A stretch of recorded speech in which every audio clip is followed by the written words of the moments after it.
بعد، عزیز معزز سامعین، آئیے صحیح البخاری کی ایک روایت آپ کے سامنے بیان کرتے ہیں۔ یہ جو روایت ہے، اس میں جو کلمات ہیں، اس میں اللہ رب العالمین سے بندہ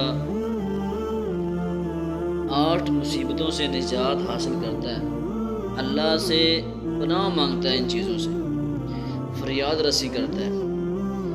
آئیے اللہ رب العالمین کے پیغمبر فرماتے ہیں، بندہ ان کلمات میں کہتا ہے، اللہم انی اعوذ بک من الہم والحزن والعجز والکسل والجبن والبخل وضلع الدین وغلبۃ الرجال۔ بندہ اللہ سے کیا کہتا ہے؟ کہتا ہے، اللہ بے شک میں تجھ سے پناہ مانگتا ہوں۔ کس چیز سے؟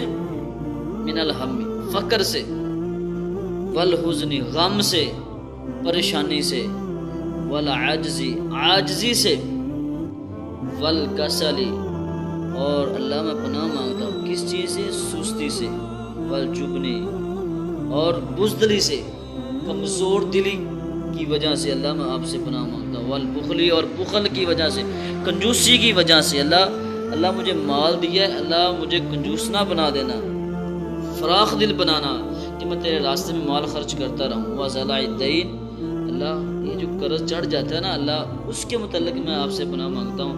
وغلبۃ الرجال، اللہ غلبے سے، یعنی کہ وہ ظالم بادشاہ کے غلبے سے اللہ میں آپ سے پناہ مانگتا ہوں۔ جو بندہ یہ کلمات کہتا ہے، اللہ رب العالمین ضرور اس بندے کو پناہ عطا کر دیتا ہے۔